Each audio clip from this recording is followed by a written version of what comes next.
Salut les perliers, salut les verriers. Si vous débutez actuellement en filage de perles de verre ou dans le travail du verre au chalumeau d'une façon plus générale, eh bien vous avez certainement 1 million de questions auxquelles vous aimeriez bien trouver des réponses concernant le matériel, l'outillage, le verre en lui-même, concernant l'atelier du verrier et du perlier en lui-même. Vous avez même peut-être des questions concernant la communauté. Est-ce qu'il y a une communauté dans cette discipline-là? Et comment est-ce qu'on se fournit tout ce matériel, où est-ce qu'on trouve tout ce matériel.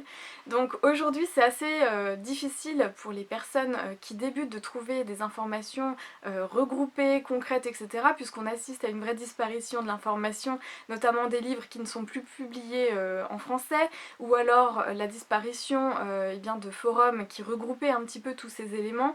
Et puis on assiste aussi à une véritable dilution de l'information sur les réseaux sociaux et sur internet d'une façon très globale. Donc je me suis dit que peut-être que mon aide pourrait vous aider pour mieux vous accompagner et pour vous guider justement dans la voie de l'art perlier ou en tout cas du travail du verre au chalumeau. Pour me présenter, si vous ne me connaissez pas, je m'appelle Nathalie Crotas, je suis fileuse de perles de verre depuis 2010 et je transmets mon savoir-faire depuis 2014. Donc depuis, j'ai formé plus de 200 personnes à l'art perlier et donc je me rends bien compte que tous les mois, j'ai souvent les mêmes questions qui reviennent quand les personnes débutent. Donc c'est des questions, comme je vous l'ai dit, sur tout le matériel, l'équipement, etc. Donc dans cette vidéo, j'aimerais vous parler de l'équipement principal que vous allez avoir besoin d'avoir dans votre atelier pour bien débuter en filage de perles de verre. Alors pour commencer, vous allez avoir besoin d'une table. La table, ça peut paraître bête, mais c'est un équipement qui est important. C'est ce qui va devenir votre établi de verrier. Pour cette table, eh bien, vous n'êtes pas obligé d'avoir un équipement spécifique. En fait, n'importe quelle table pourra faire l'affaire. Il y a quand même des petites choses à prendre en compte concernant cet établi, ce plan de travail. Tout d'abord, c'est son revêtement. Est-ce qu'il est inflammable ou pas? Si oui, est-ce qu'il faut mettre en place un système pour protéger ce plan de travail pour éviter les accidents, etc. Donc ça c'est à prendre en compte. Et puis en fonction de votre chalumeau et de sa puissance et de sa flamme, eh bien, il faudra faire attention à ce que votre plan de travail soit assez profond pour que la flamme ne vienne pas brûler votre mur si votre bureau ou votre plan de travail est face à un mur par exemple. Un autre point qui pourra peut-être vous guider pour ce fameux plan de travail, eh bien, c'est d'avoir un plan de travail qui va être à la bonne hauteur pour que vous soyez dans une posture confortable et qui va pouvoir être tenable sur de longues heures. Et puis aussi de prendre en compte le fait que plus votre plan de travail sera grand et spacieux, plus vous pourrez disposer convenablement votre outillage et plus vous serez à l'aise, moins vous prendrez de risques de cumuler les petits accidents, etc. Donc en réalité, vous pouvez débuter sur une toute petite table, une planche et des tréteaux, mais si vous avez la chance de pouvoir avoir un établi un petit peu plus stable, un petit peu plus, implanté dans votre atelier, eh bien prenez en considération le fait que plus vous aurez de place, mieux ce sera pour vous. Maintenant, on va s'intéresser à l'équipement qui va concrètement vous permettre de travailler le verre. Alors, chez les perliers et chez les verriers au chalumeau, eh bien, on utilise principalement comme source de chaleur pour fondre le verre un chalumeau de table. Donc c'est un chalumeau fixe qui est installé sur la table et qui va nous permettre en fait d'avoir les deux mains libres pour pouvoir travailler le verre. Avoir des outils dans une main, le verre dans l'autre, etc. Donc dans ces chalumeaux, eh bien, vous allez retrouver différentes marques, différents modèles avec différentes tailles de chalumeaux qui vont vous permettre d'avoir des flammes plus ou moins grosses. Quand on débute en filage de perles de verre notamment, eh bien, en général on commence sur un petit chalumeau. Ce sont principalement en général des chalumeaux américains, mais il existe différentes marques de différents pays de fabrication. Ce sont des chalumeaux qui fonctionnent avec du gaz et de l'oxygène pour nous permettre d'avoir des flammes assez puissantes pour monter suffisamment en chaleur pour pouvoir fondre le verre. En comparaison avec les chalumeaux qu'on utilisait dans le passé, eh bien ces chalumeaux nouvelle génération sont quand même plus modernes, ils sont plus sécurisants. Le mélange du gaz et de l'oxygène se fait à l'extérieur du chalumeau, ce qui est quand même plus rassurant pour travailler de façon plus sécurisée. Et puis il existe aussi tout un système d'anti-retour de flamme à l'intérieur de ces chalumeaux ou dans des systèmes que l'on peut mettre dans les branchements qui relient le chalumeau aux bouteilles de gaz ou à l'oxygène, donc on peut dire que c'est une pratique quand même plus ou moins sécurisée à l'heure actuelle. Ensuite, une fois que vous avez votre chalumeau, vous allez donc avoir besoin de ces sources, de ces fluides qui vont vous permettre d'alimenter votre chalumeau, donc le gaz et l'oxygène. Donc pour le gaz, vous allez avoir besoin d'une bouteille de gaz. Alors il existe plusieurs types de gaz que vous allez pouvoir utiliser pour votre chalumeau. Ça va dépendre du chalumeau et aussi de votre atelier et de ce que vous allez pouvoir mettre en place. Si vous avez des doutes concernant le choix que vous devez faire concernant le type de gaz que vous devez prendre, vous pouvez déjà d'une part vous renseigner auprès de votre fournisseur et puis aussi auprès par exemple de votre assurance habitation pour vérifier que vous avez bien le droit d'avoir ce type de gaz à l'intérieur de votre maison. Comme type de gaz, vous allez avoir la possibilité de travailler avec du gaz de ville, du butane ou du propane. Il est dit un petit peu que le gaz de ville chauffe moins fort que le butane et que le butane chauffe moins fort que le propane, et aussi le propane peut permettre davantage d'effets de couleurs avec certains coloris du verre. Donc en fonction de ces éléments, en fonction de ce que vous aurez le droit d'installer chez vous ou dans votre atelier, etc., eh bien vous allez pouvoir faire votre choix sur ces trois choix-là.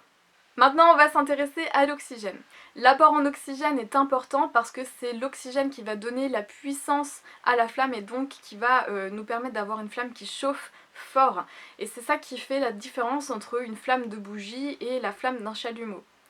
Donc pour l'oxygène, vous allez avoir besoin soit d'utiliser une bouteille à oxygène ou soit un concentrateur à oxygène qu'on appelle aussi oxyconcentrateur. Alors, au niveau de l'oxygène, chez les perliers, on va rarement utiliser une bouteille d'oxygène pour plusieurs raisons. Déjà financièrement, puisque les bouteilles d'oxygène se vident assez rapidement et qu'elles sont assez coûteuses. De plus, il y a aussi l'aspect sécuritaire. Il faut utiliser un manomètre pour pouvoir gérer la pression. Ça peut un peu effrayer. Et donc, comme ce n'est pas en plus une source illimitée d'oxygène, il y a donc l'option du concentrateur qui est souvent favorisée chez les perliers, qui est une option plus sécurisante et sur le long terme beaucoup plus économique. Donc le concentrateur à oxygène, c'est finalement une machine qui va aspirer l'air de la pièce, qui va l'emmagasiner dans une chambre à l'intérieur de sa machine. Et donc la machine va traiter cet air qu'il a aspiré dans votre environnement pour le purifier. Les machines neuves par exemple vont pouvoir recracher de l'oxygène pur à 99%, et donc c'est cet oxygène qui va être du coup reconduit vers votre chalumeau et qui va lui donner toute sa puissance. Donc en général on va préférer utiliser des concentrateurs, vous allez en avoir des 5 litres ou des 10 litres, là encore c'est un choix qu'il faudra faire en fonction de votre chalumeau. Une fois que vous avez votre chalumeau, votre bouteille de gaz et votre concentrateur, il faut tout un tas de petits tuyaux et de bacs de serrage pour pouvoir faire les raccords et pour pouvoir bien sécuriser votre matériel. Donc c'est à prendre en compte dans l'équipement qu'il faut avoir pour pouvoir installer son chalumeau.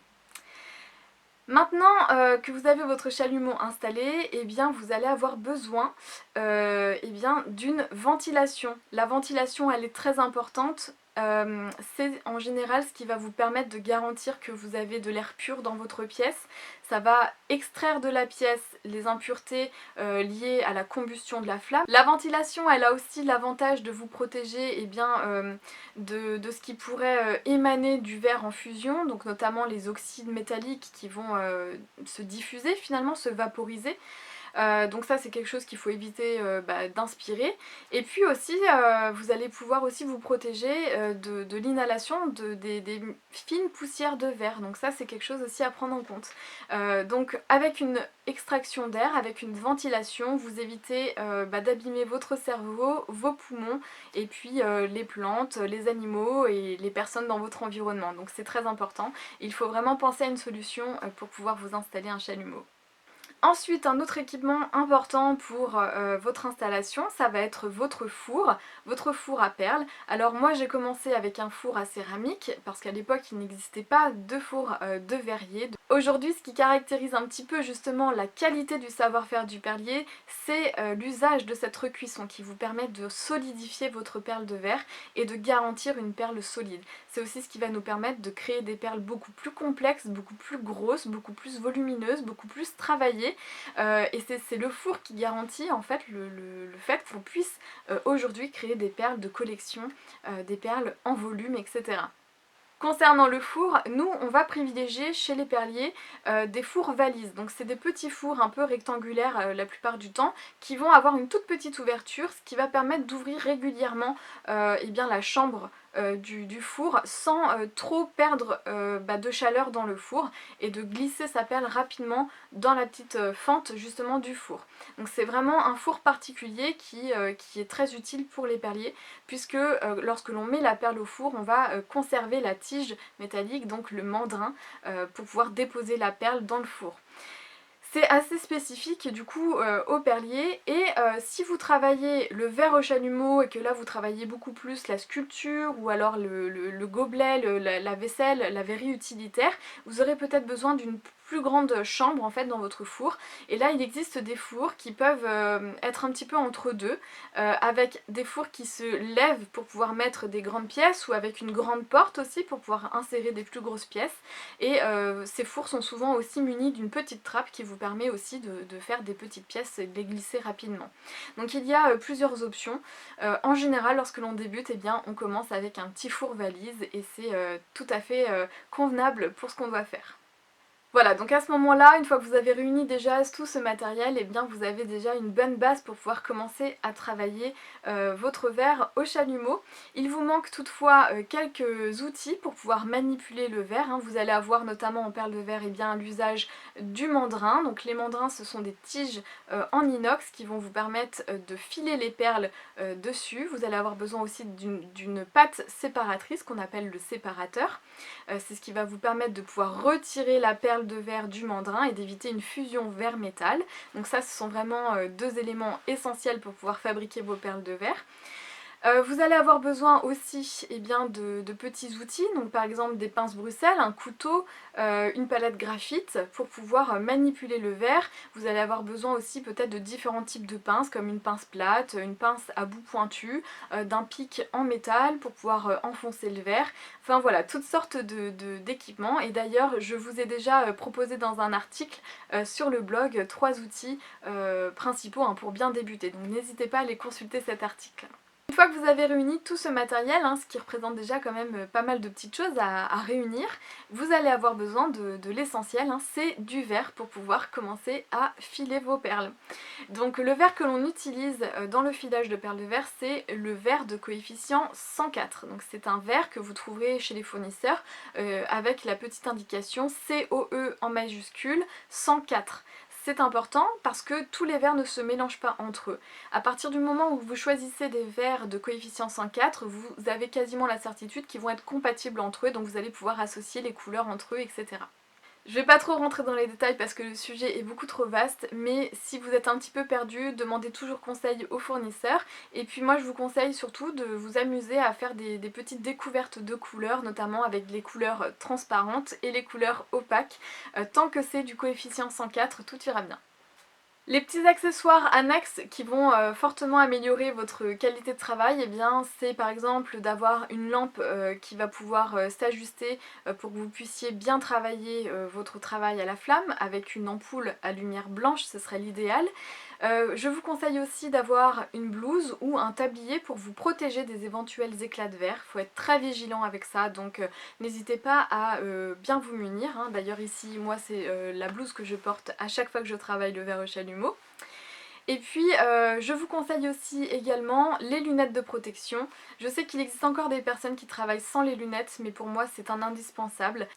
Ces lunettes sont particulières, elles sont composées de verre en didinium et c'est un verre qui va avoir la faculté de filtrer les rayons les plus violents de la flamme, donc ça va vous permettre de protéger vos yeux de la luminosité et ça va aussi vous permettre de pouvoir voir à l'intérieur de la flamme ce que vous êtes en train de faire, ce qui n'est pas du tout le cas lorsque vous n'avez pas les lunettes et donc on peut être gêné par la flamme jaune que l'on voit sans les lunettes. Donc il y a déjà cet aspect là et puis aussi l'aspect protecteur puisque ça vous isole de la chaleur de la flamme, même si vous travaillez une petite flamme, il y a quand même une chaleur qui peut assécher vos yeux, donc ça a aussi cet effet là.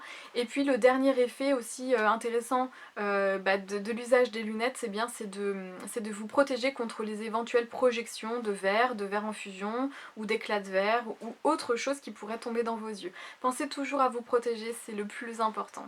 Pour pour finir, hein, je n'insisterai jamais assez sur l'aspect sécuritaire de votre atelier. Faites en sorte de travailler dans de bonnes conditions pour vous protéger. Je vous conseille d'avoir une poubelle à verre, donc une poubelle en métal, dans laquelle vous ne jetterez absolument pas de papier, de mouchoirs, etc. Consacrez uniquement cette poubelle à vos déchets en verre. Et puis je vous recommande aussi d'avoir dans votre atelier un extincteur tout feu, comme ça vous ne vous posez pas de questions, vous sécurisez votre espace. Je vous conseille également d'avoir une petite boîte de secours pour les coupures, les petites brûlures, etc. Et l'idéal ce serait que dans votre atelier il y ait un point d'eau, donc si vous n'avez pas de lavabo ou d'évier à proximité, pensez toujours à travailler avec à proximité un bol d'eau froide qui vous permettra en cas de petite brûlure et bien au moins d'avoir un premier geste, le temps de pouvoir aller vous soigner ailleurs. Voilà, je crois que j'ai rassemblé un petit peu tous les éléments les plus importants pour vous aider à bien débuter dans la confection et dans l'installation de votre atelier. Je vais associer un article sur le blog à cette vidéo, comme ça si jamais je constate que j'ai oublié des petites informations, je pourrais compléter sur l'article. Et puis si jamais vous avez des remarques à faire, eh bien n'hésitez pas à déposer votre petit commentaire hein, pour pouvoir continuer à enrichir cette vidéo. Je vous retrouverai dans une prochaine vidéo pour répondre encore à une question que je peux recevoir le plus souvent concernant le filage de perles de verre. Et d'ici là, eh bien, je vous souhaite une bonne flamme comme toujours. À bientôt.